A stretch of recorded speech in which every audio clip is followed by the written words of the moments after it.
통계에 따르면 우리나라는 헬조선이다. 그래서 우리는 미래가 없다. 그러니 누가 아이를 낳겠는가? 이게 굉장히 다 옳은 말임에도 불구하고 나의 형편이 나아지면 나는 더 많은 자식을 낳을 거야. 제가 정확하게 말씀드리면 당황할 정도로 상관이 없는 것으로 나왔습니다.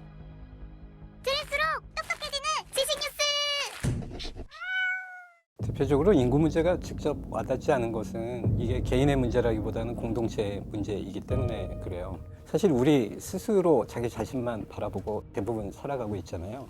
기후 위기라든지 아니면 뭐 외적의 침입이라든지 이런 건 직접적인 공동체 문제라서 우리가 즉각 반응을 하지만 이 인구 문제는 우리가 생각한 것보다 좀 길게 진행이 되거든요. 그래서 지금 보통 인구 소멸이라고 하는데 이건 좀 극단적인 표현이고 인구가 감소하는 건데 이걸 디퍼플레이션이라고 합니다. 그러니까 통계에 따르면 2000년 우리나라 인구를 100으로 잡았을 때 지금 현재 출산율이 그대로 유지가 되면 2100년에는 절반이 된다는 거예요. 그러니까 2000년의 인구의 50%가 된다. 근데 그게 이제 지금으로부터 약 7, 80년 후의 얘기라는 겁니다. 그래서 아마 직접적으로 지금 체감을 못하는 거예요. 제가 정확하게 말씀드리면 아마 2022년, 3년을 기준으로 해가지고 지금까지 대한민국의 인구가 증가만 하다가 이제 최초로 감소하는 국면으로 돌아섰거든요. 근데 지금 비슷한 나라들이 우리 주변에 있습니다. 그게 중국, 일본, 이탈리아가 그런데요. 근데 한국이 아마 2100년에는 꼴찌가 될 거예요. 조금 더 이제 부연을 하자면 지금 제가 2100년을 말씀을 드렸는데 인구학자들이 굉장히 중요하게 생각하는 시기가 2050년입니다. 근데 2050년은 사실 멀지 않았어요. 근데 현재 출산율을 유지하면 2050년에 어떤 일이 일어나느냐? 60대 이후의 인구와 60대 이전의 인구가 정확하게 반반이 될 거예요. 그 다음에 이제 슈퍼 시니어라고 해가지고 초고령자를 80세 이후로 잡거든요. 17%가 될 겁니다. 그리고 우리나라에서 그 시기가 되면 아이가 한 명 태어날 때마다 세 분이 돌아가실 거예요. 그러니까 인구가 줄어드는 속도가 점점 빨라진다는 겁니다. 안녕하세요. 카이스트 문화기술대학원의 이원재입니다. 그러면 나를 포함해서 내 주변의 사람들에게 한번 여러분이 질문을 한다고 생각해 보세요. 그 사람이 굉장히 좋은 대학을 나와서 굉장히 높은 연봉의 직장에 들어가서 아마 현재와 미래가 보장된 것처럼 보이는 사람들이 있잖아요. 그게 여자건 남자건. 근데 그게 나 자신일 수도 있고 내 주변 사람들일 수도 있는데 한번 물어본다고 생각하세요. 너 현재도 보장됐고 미래에도 잘 살게 확실하니까 아이를 3명 낳을 것 같아. 저는 쉽사리 그 이야기가 안 나올 것 같거든요. 그건 저 자신에게 자문을 해봐도 마찬가지입니다. 그러니까 지금 저출산이라는 건 누군가의 강요에 의해서 아이를 제가 안 낳는 게 아니잖아요. 많은 사람들이 개개인의 어떤 시민적 권리라든지 자유가 높아지니까 자연스럽게 아이를 덜 낳는 것을 선택하더라. 그러니까 지금 벌어지고 있는 인구 감소는 제가 아까 말씀드린 사람의 선택에 의해서 벌어지는 거라는 거예요. 예, 그래서 사실은 이 인구 문제라는 것이 어떤 명확한 원인이 있어서 그것을 제거하면 바로 해결될 거라고 생각하는 것부터 사실은 문제일 수 있어요.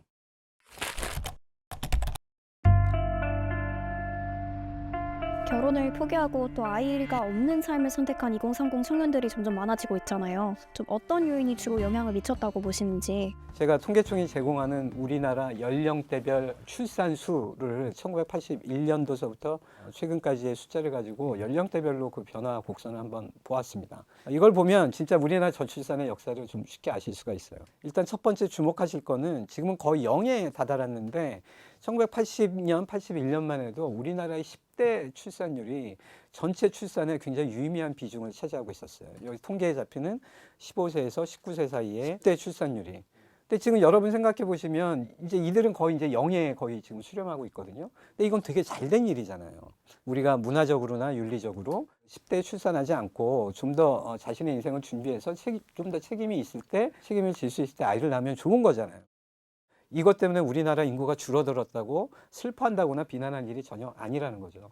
근데 저는 다른 연령대 출산도 비슷한 차원에서 우리가 조금 이해하고 분석을 해야 된다고 생각을 하십니다. 여기 지금 1981년서부터 급격히 출산 수가 줄어든 연령대가 20세에서 24세입니다. 근데 1981년에 무슨 일이 생겼냐면 당시에 우리나라 정부가 당시에 군사 정권이 졸업 정원제라는 걸 하면서 대학 정원을 획기적으로 높였습니다. 그런데 대학에 들어가는 사람 수가 많아지면서 남자들보다 여자들이 대학에 가는 그 비율이 훨씬 높아졌어요. 그 이전에 비해서. 그래서 어떤 일이 벌어진 거죠? 내가 대학을 다녀야 되기 때문에 출생수가 이제 줄어든 겁니다.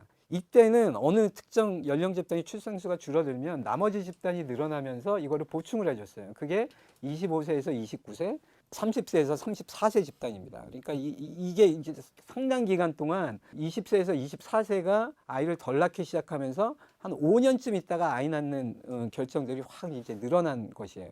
그러면은 이때는 저희가 인구가 늘면 늘었지 이제 줄지는 않습니다. 대신 아이 낳는 시기가 지금 늦어진 것이죠. 근데 중요한 거는 이제 2002년에 지금 벌어집니다. 2002년에 25세에서 29세 집단이 드디어 이제 아이를 덜 낳는 국면으로 이제 돌아섭니다. 대학 후에 취업을 해서 직장 생활을 할 거기 때문에 결혼을 하고 출산하지 않을 거야가 된 겁니다. 그러니까 이전에는 고등학교 졸업하면 내지는 고등학교 시절에 결혼을 해서 아이를 낳는 경우가 많았다면 80년대 이후에는 그래도 대학은 졸업을 하고 아이를 낳는 걸로 이제 돌아섰다가 또 2002년이 되니까 이제는 난 이제 대학만 졸업하면 안 되고 나는 직장을 다니면서 나의 커리어를 유지를 할래가 발생을 한 겁니다. 근데 이제 결정적인 거는 2015년 전후로 이제 발생을 합니다. 결혼과 출산의 시기를 이제 계속 5년 단위로 지금 미뤄왔던 거잖아요. 그래서 이제 2015년까지는 30에서 34세 연령 집단이 꾸준히 출산율을 높여옵니다. 근데 결정적으로 2014년, 15년서부터 이 30에서 34세 연령 집단도 아이를 이제 점점 덜 낳기 시작한 겁니다. 진짜 이제 우리나라는 인구가 줄어드는 국면이 그때 비로소 시작이 된 겁니다. 2000년을 기준으로 진짜 줄어드는 거는 2022년, 2024년 그 무렵이 된다고 그랬잖아요. 통계표를 보시면은 35세에서 39세조차도 지금 2015년 이후로는 마이너스로 이제 지금 돌아서게 됐습니다. 그래서 마지막으로 지금 작년까지의 통계를 보면 정말 밑바닥에서 아주 미약하게 지금 출산율을 지금 높이는 집단이 40에서 44세입니다. 근데 이거는 지금 전체 인구 증가에 별로 영향을 주진 않아요. 한 가지 주목할 거는 어쨌든 여성들이 지난 40여 년 동안 남자와 동등한 수준의 이제 커리어를 추구할 수 있게 된 것이죠. 이거에 관한 통계 분석 결과가 있어요. 통계개발원이라는 우리나라 국가기관에서 이제 분석을 한 겁니다. 원래 이 연구자는 사회불평등에 관심이 많으셨고 소득의 불평등이 심지어 이제 자녀 수에도 영향을 미칠 거다라는 가설을 가지고 계셨어요. 근거 있는 가설입니다. 이론적으로. 2023년 데이터를 분석한 결과는 그런데 이 연구자가 기대했던 것과 반대로 나왔어요. 일단 첫 번째로는 부모가 부자이든 가난하든 실제 기르고 있는 자녀 수와는 통계적인 상관관계가 없었어요. 그거는 우리가 막연히 생각하는 나의 형편이 나아지면 나는 더 많은 자식을 낳을 거야. 사람이 그걸 선택하지 않는다라는 거예요. 애초에 이 연구는 사실은 부모 소득과 자식 수 사이에 상관이 있을 거다라는 것을 발견하고 싶은 욕심이 있었어요. 근데 그 연구자 스스로도 당황할 정도로 상관이 없는 것으로 나왔습니다. 근데 이제 모델을 좀 더 정교화해서 돌려다 보니까 더 놀라운 사실이 발견이 됐는데, 그러니까 엄마가 성공적인 직장 생활을 할수록 오히려 자녀의 수는 줄어들더라는 겁니다. 교수님, 그러면은 이 여성들의 사회에서의 어떤 성장이라던가 이런 것들은 굉장히 중요한 문제고 필요한 일이잖아요. 그렇죠? 자, 이제 여기가 일종의 그 논란과 오해의 지점이 시작될 수 있는 부분이에요. 그러면 여성이 사회적으로 성공을 하면 굉장히 자기 성공에 이기적이 되어서 자녀를 덜 낳는가? 현재로서는 여성이 지금 자신의 사회적 성공과 많은 아이들을 동시에 함께 유지하기 굉장히 어려운 상황이다라는 것을 우리가 지금 주목해서 봐야 되고, 그것은 구조적인 문제로부터 연원되는 부분도 있고 본인의 선택을 통해서 연원되는 부분도 있어요. 그건 굉장히 중요한 것이고 옳은 것이고 한 사회 발전을 위해서 되게 좋은 일입니다. 근데 이것을 다시 한번 말씀드리면 여성 개인의 잘못이나 이기심으로 이렇게 환원하시면 안 됩니다.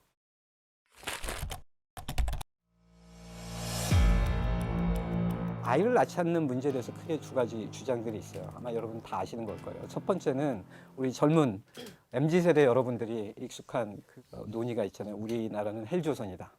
그래서 특히 이제 청년들이 살기 어렵고 저소득계층이 살기 어렵고 앞으로 이런 부정적인 삶의 조건은 더 강화될 것이다. 그래서 우리는 미래가 없다. 그러니 누가 아이를 낳겠는가라는 비판적인 질문이에요. 근데 이제 두 번째가 있습니다. 도대체 국가와 공동체가 무슨 권리로 여성 개인에게 아이를 낳으라, 낳지 말아라 강요하거나 권유할 수 있느냐.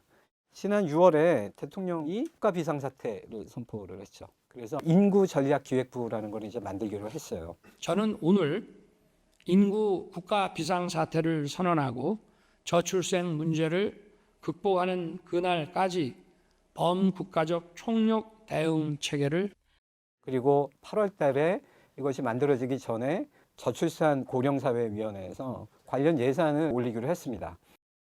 근데 이 정책이 발표되자마자 여전히 국가가 어떤 정책적 수단을 써가지고 여성 개인에게 출산의 자유를 침해하거나 자기결정권을 침해하는 것은 굉장히 불쾌하다. 그거는 여성을 존중하지 않는 것이다라는 입장들이 있습니다. 근데 저는 다른 면에서 이 정책 자체가 부적절할 수 있다는 말씀을 드리고 싶어요. 이런 식의 물적 지원을 국가 차원에서 하는 것이 우리 사회가 지금 처음 하는 시도가 아니라는 거예요. 여러분 국제적으로 그 출산율을 보면 0.7 전후로 해가지고 굉장히 충격을 받았잖아요. 근데 싱가포르 같은 경우가 1 아래이고 우리랑 숫자가 굉장히 비슷해요. 그러니까 1등과 별로 차이가 나지 않는 2등입니다. 근데 지금 우리 정부가 발표한 이런 출산에 관한 물적 지원을 늘리겠다라고 하는 정책은 싱가포르이 이미 해봤던 거예요. 그리고 유럽의 몇몇 나라들도 아주 적극적으로 실현해 봤다는 겁니다. 근데 그것이 실제로 출산율 상황을 개선시켰다거나 뭔가 상황을 역전시켰다라는 아무런 증거가 지금까지 발견되지 않았어요. 오히려 통계상으로는 지속적으로 떨어지고 있습니다. 제가 정부에서 발표한 데이터와 그다음에 세계적으로 공유하고 있는 몇 가지 데이터를 합쳐가지고 그래프를 하나 만들어 봤어요.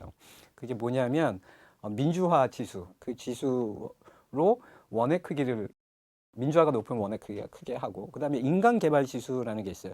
복지국가의 수준을 측정하는 척도이기도 해요.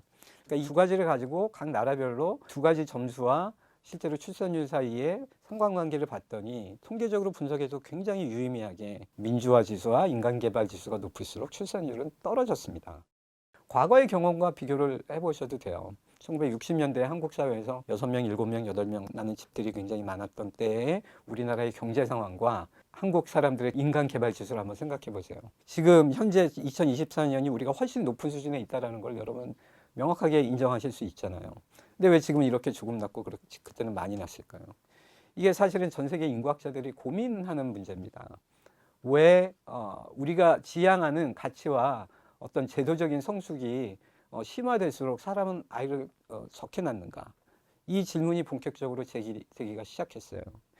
그래서 지금은 과거에 우리가 생각했던 한 사회가 좋아지는 여러 가지 지표들을 더 향상시키게 되면은 아이를 더 낳게 될 것이다라는 그 생각 자체가 지금 점차 철회되고 있는 상황입니다. 최근에는 더 심각한 현상이 발견됐습니다.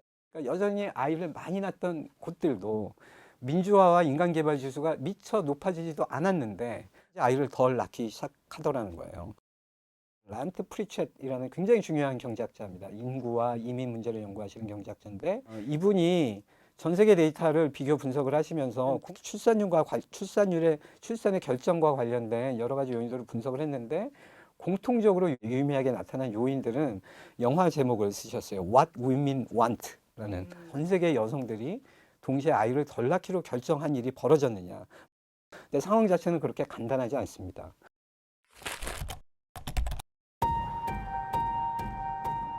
한국 사회뿐만이 아니고 인구 감소가 줄 수 있는 부정적인 영향은 전 세계적으로 지금 공통적인 겁니다. 이게 뻔히 알면서도 정확하게 저희가 지금 얘기를 안 하기 때문이에요. 그러니까 첫 번째는 막연히 우리가 노동력이 줄어가지고 사회 총생산이 줄어들 거다라고 지금 얘기를 하잖아요.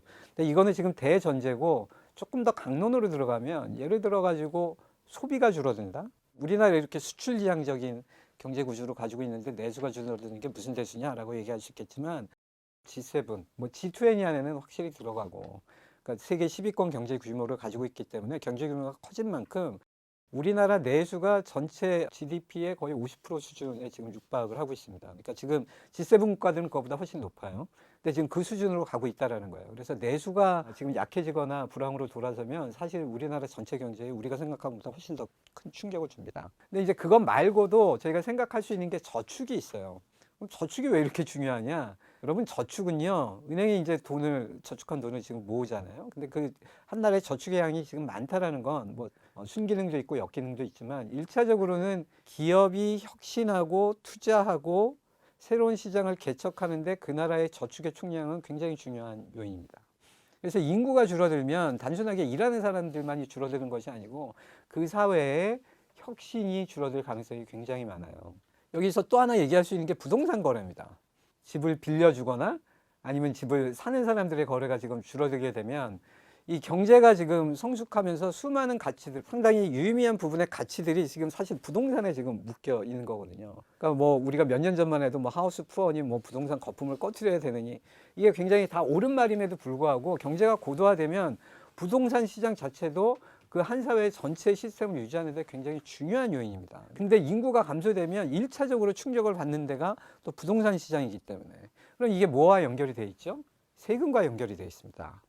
그럼 이제 아까 얘기한 저축은 그 사회의 민간 시장의 혁신이라든지 창업이라든지 이런 데 영향을 준다면 세금은 그 사회의 공공재와 지금 상관이 있습니다. 그러니까 공공재를 통해 가지고 장기적인 전망을 지금 할 수가 없게 돼요.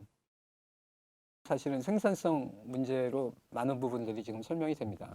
근데 여러분 조금 주목하셔야 될 게 한국의 생산성에 관한 많은 이론들이 있는데요. 여러분 폴 크루그만이라고 아시죠? 뉴욕타임 노벨상도 받으시고 IMF 때 한국을 제일 비난하셨던 분이 폴 크루그만 같은 분이에요. 이제 그때까지는 아시아의 네 마리 용이라고 해서 우리나라가 경제를 많이 발전을 했었는데 저 IMF 위기에 빠지는 걸 봐라. 이게 다 이유가 있다. 그때 근거를 둔 것이 생산성이었어요. 그러니까 한국이 생산성을 많이 이제 높였는데 대부분 거대 자본과 노동력만 집중적으로 투자해가지고 만들어낸 생산성이지 질적 생산성 향상은 없었다라는 지적을 이제 했었거든요. 근데 놀라운 사실은 그 지적이 있고 난 후에 우리나라가 많은 변화들을 겪었잖아요. 그리고 굉장히 고통스러운 방식으로 내부 개혁을 지금 했단 말입니다. 그 결과 21세기에는 질적인 생산성 향상도 많이 이뤘어요. 전 세계 국가들을 비교해 봤을 때 21세기에 생산성은 높이면서 노동시간은 낮춘 유일한 나라입니다. 한국만큼 생산성을 높인 나라가 예를 들어 중국 같은 나라들이 있어요. 근데 거기 노동시간이 늘었어요. 근데 한국은 신기하게 노동시간은 저희가 뭐 52시간법 같은 것들이죠. 그걸 줄이면서 생산성을 높이는 그런 성과를 보였거든요. 근데 이 부분을 인정을 해야 됩니다. 전 세계적으로 봤을 때 한국이 여전히 생산성이 그렇게 G7만큼 높지는 않게 나오거든요. 근데 여기에도 조금 이의를 제기하는 경제학자들이 있어요. 근데 이건 한국의 문제뿐만이 아니고 대만과 일본이 비슷하다는 거예요. 그러니까 선진국이고 막 TSMC가 있고 토요타가 있고 하는데 왜 이렇게 G7에 비해서 생산성이 낮은 것처럼 보이지? 그거는 이 세 나라들이 공통적으로 소규모 노동의 비중이 아직 높아서 그렇습니다. 그러니까 사실은 제조업이라든지 아니면 서비스 산업의 생산성은 상당히 많이 높아진 것으로 지금 나와 있습니다. 자, 이제 이걸 전제로 한국의 생산성을 앞으로 높이려면 지금 어떻게 되느냐. 그러니까 여러분, 우리가 지금 생산성이 굉장히 낮은데 앞으로 생산성을 높입시다. 이런 얘기가 아니라는 거예요. 여러분, 지금 상당히 높은 수준에 올라와 있고 이걸 지금 더 높이는 게 앞으로 인구가 줄어드는 것에 우리가 대비하는 방법이라고 제가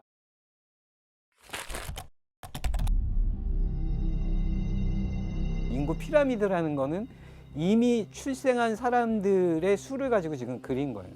근데 우리가 피라미드구나, 우리나라 인구 구조가 이렇구나 이렇게 그 정보만을 얻기 위해서 지금 보는 게 아니고 이 피라미드 안에는 굉장히 심각한 사실이 숨어 있습니다. 그게 어떤 거냐면 이건 이미 벌어진 일이라는 거예요. 되돌이킬 수 없다라는 겁니다. 지금 인구 구조가 위가 두꺼운 다이아몬드에서 거의 이제 역삼각형으로 지금 가고 있거든요. 그리고 제가 아까 말씀드린 2050년이 오면 벌어질 60대와 60대 이전이 아마 뭐 50대 50이 될 거다라고 하는 건 거의 확실하게 지금 저희 앞에 닥칠 일이에요. 그러니까 지금 이걸 통해서 단기적으로 출산율을 높여가지고 이 문제를 해결하겠다는 거는 굉장히 비현실적인 대안입니다. 이 인구 문제는 우리가 지금 적응하려고 노력을 해야 됩니다.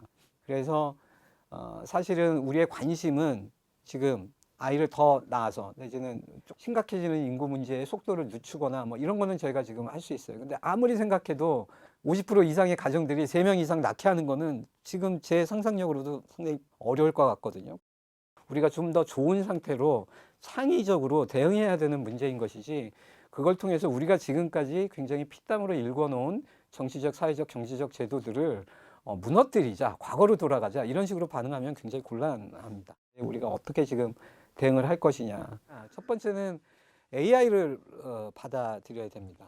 근데 전 세계 굉장히 많은 나라들을 이제 비교를 해봤는데 한국이 이 선진 경제에 포함된 국가들 중에서는 AI 수용도가 가장 높아요. 그러니까 2024년도에 약 66%가 이거를 긍정적으로 대답하는 걸로 나왔습니다. 근데 이게 어느 정도로 높은 것이냐? 사실 AI 미국이 만들었잖아요. 근데 미국 국민은 37%만 긍정적으로 얘기를 했어요. 그러니까 이건 어떤 걸 얘기하는 거냐면 지금 AI 기술이 지금 초창기에 있는 지금 이 상황에서 우리에게 상당히 많은 기회가 열렸다는 거예요. 그러니까 여러분 기회는 무슨 세계 시장, 뭐 수요, 뭐 우리 제품을 사는 사람들이 많다 이런 데서 열리는 거기도 하지만 더 중요한 거는 또 그만큼 중요한 거는 우리 내부에서 얼마나 적극적으로 수용을 하고 발전시켜 나갈 수 있을까. 우리의 의지와 역량이 그만큼 되는가도 또 그만큼 중요한 것이거든요. 그런 면에서는 AI 기술을 가지고 내지는 지금 벌어지고 있는 여러 가지 기술 혁신을 우리 사회가 좀 더 적극적으로, 그리고 이거는 어디까지나 여러분 젊은 세대들의 또 몫이기도 합니다. 여러분들이 이런 데서 기회를 찾고 얼마나 적극적으로 여기에 관여를 하시느냐가 이미 줄어들기로 결정된 인구 구조 하에서는 굉장히 중요한 일이라고 저희가 생각할 수 있습니다. 두 번째는 뭐냐면 이민입니다. 2050년에 우리나라 60대 이후가 반, 노인 한 명당 노동인구가 1.2명. 그러니까 지금 생산성이 문제가 아니고 진짜 현재 총 생산을 유지하려면 이민을 받아들여야 되는 국가의 입장에서는 또 이거를 받아들일 수밖에 없는 지금 상황이 된다는 겁니다. 이민을 보내는 국가나 이민을 받는 국가나 사실은 아주 절실한 이유 때문에 이민은 벌어질 수밖에 없다라는 겁니다. 그 프리챗 교수에 따르면 현재 그 구매력으로 환산을 했을 때 이디오피아 노동자들의 평균 임금은 독일 노동자들의 평균 임금의 5%에 불과합니다. 여러분 인도가 엄청 지금 발전했다고 생각하시잖아요. 막 산업도 부흥을 하고 GDP 성장률도 높고. 근데 여전히 현재 인도 노동자들의 평균 임금은 독일 노동자들의 평균 임금의 15%에 불과합니다.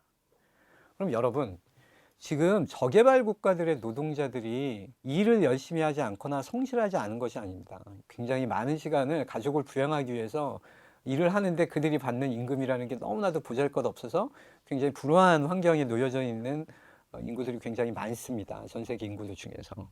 그래서 지금 프리챗 교수가 지금 계산을 하는 거는 만약에 이들이 자유로운 노동 이민을 갈 수 있다면, 그리고 그게 뭐 전 세계적으로 한 10여 명 단위의 사람들이 1년 한 해에 움직일 수 있다면 이들이 독일이나 한국 같은 나라에서 벌어들일 수 있는 돈이 약 15,000불 정도 된다라고 계산을 해요. 자, 근데 우리가 지금 최근에 이민과 관련해서 우리 사회도 지금 많은 문제가 됩니다. 그림자 노동이라는 게 있어요. 아니면 그림자 시민.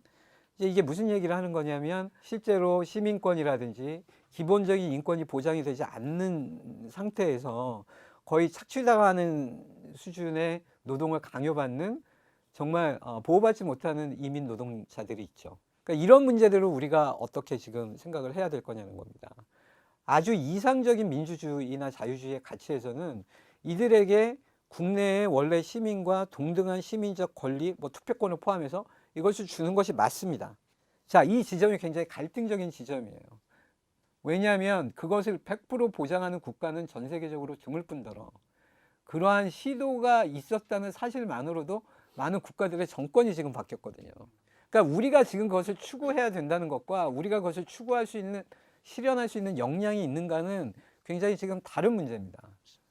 그래서 마틴 울프라는 파이낸셜 타임즈의 칼럼니스트는 이런 얘기를 합니다. 오버튼 윈도우라는 정치학 개념을 하는데 이거는 이제 창문 같은 것인데 아주 극단적인 이상 내지는 극단적인 반동, 이 사이 어딘가에는 우리가 허용할 수 있는, 많은 사람들이 허용할 수 있는 이 창문이 있다는 겁니다. 이 창문의 안에서 우리가 정책 결정을 하는 게 어떠냐.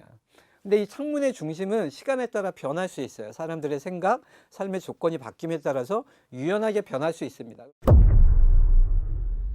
지금 한국이 처해져 있는 객관적인 상황, 물론 이것이 앞으로 계속 변하겠지만 지금 현재 상황을 좀 더 정확하게 이해를 하고 해외에 이것을 먼저 경험한 국가들 내지는 앞으로 경험할 국가들과 비교하는 차원에서 제가 아까 말씀드린 그 오버튼의 창문을 저희가 잘 만들어서 끊임없이 합의하고 끊임없이 토론하는 그런 유연한 어떤 공론장을 저희가 갖고 나가는 것도 이런 심각한 한국의 미래를 위해서는 저희가 준비해야 되는 부분이라고 생각을 합니다. 오늘 교양이를 부탁해는 여기까지입니다.